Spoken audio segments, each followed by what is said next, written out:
आपको जल्दीबाजी क्यों है महिला विधेयक के पक्ष में हम? आप जनगणना क्यों नहीं कराना चाहते?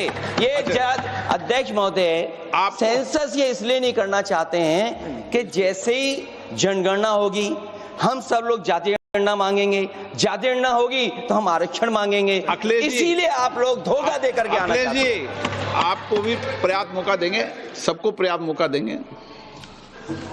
माननीय अध्यक्ष जी,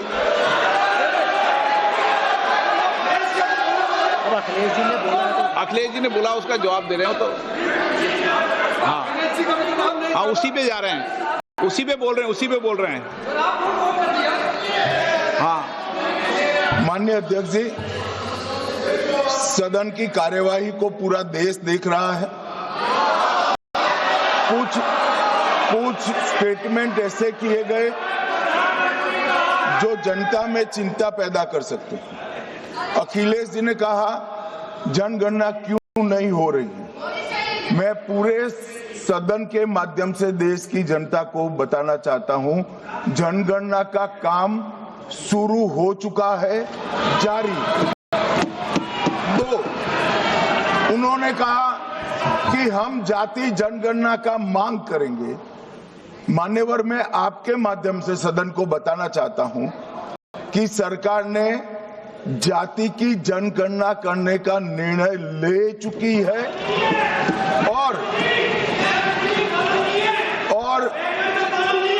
आप बैठिए बता दो। अरे बैठिए भाई, बैठिए। और जाति के साथ ही ये जनगणना हो रही है। माननीय सदस्य धर्मेंद्र यादव जी कह रहे हैं कि कॉलम नहीं है। उनको मालूम पड़ना चाहिए कि अभी घरों की गिनती हो रही है और घरों की कोई जाति नहीं होती है। समाजवादी पार्टी का चले तो घरों की भी जाति तय कर ले। मान्यवर, जब व्यक्तियों की जनगणना होगी, नागरिकों की जनगणना होगी, तब उसमें जाति का कॉलम रखा है। ये मेरा विभाग है। मैं सदन को आश्वस्त करना चाहता हूं कि ये जनगणना जाति जनगणना के साथ ही होने वाली है। तीसरी बात, इन्होंने ये जो आपने समझाया कि नियम 72 की जो खिड़की है वो हमें लेजिस्लेटिव कॉम्पिटेंसी पर और कॉन्स्टिट्यूशनल कॉम्पिटेंसी पर बोलने की ही इजाजत देती है। वो खिड़की का उपयोग कर धर्मेंद्र यादव जी ने एकदम गैर संवैधानिक बात करी, मुस्लिम महिलाओं को आरक्षण की। मान्यवर, हमारा संविधान किसी भी प्रकार के धर्म के आधार पर आरक्षण की कतई मंजूरी नहीं दे रहा। और मैं फिर से संकल्प सरकार का बताता हूं कि धर्म के आधार पर मुस्लिमों को किसी भी प्रकार का आरक्षण गैर संवैधानिक है, इसका सवाल ही पैदा नहीं होता है।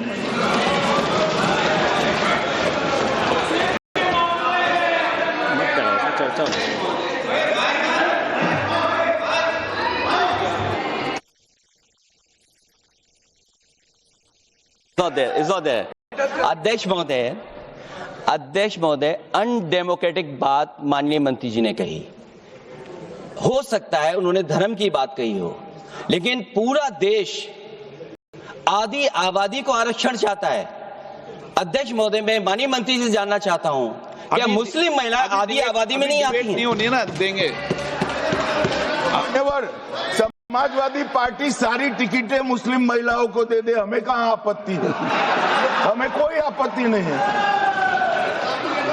चलिए अखिलेश जी, जब पूरी डिबेट नहीं सर।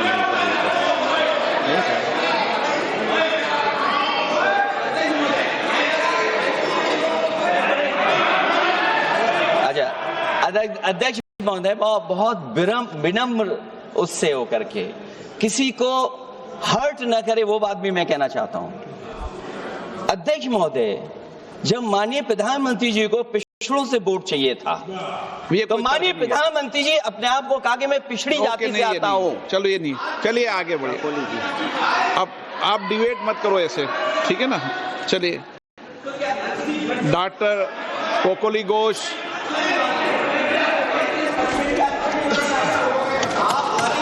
आपको डिबेट होगा तो पर्याप्त मौका मिलेगा। आप सारा विषय रखना, डिबेट के समय कोई दिक्कत नहीं है। Honorable Sir, I rise on behalf of All India Trinamool Congress to raise my objection for introduction of this bill for two reasons. The 131st Amendment of the Constitution. First, the Article 334A is arbitrary as it makes women's reservation dependent on a future delimitation exercise, contingent on the discretion of the government. This creates uncertainty and allows the government to delay implementation. Equality cannot depend on political exercises. Equality comes by birth, by democratic rights given in the Constitution by Ambedkar Sahab, whose birth centenary we just celebrated this week. And secondly, sir, the Constitution mandates periodic readjustment after each census under Article 82 and 170 for Lok Sabha and Vidhan Sabha. This bill deletes that mandate and substitutes it with executive discretion, converting it into obligation into political choice. And also, women should be elected to the additional seats like All India Trinamool Congress always feels more than 33% before even 2023 when the bill was passed.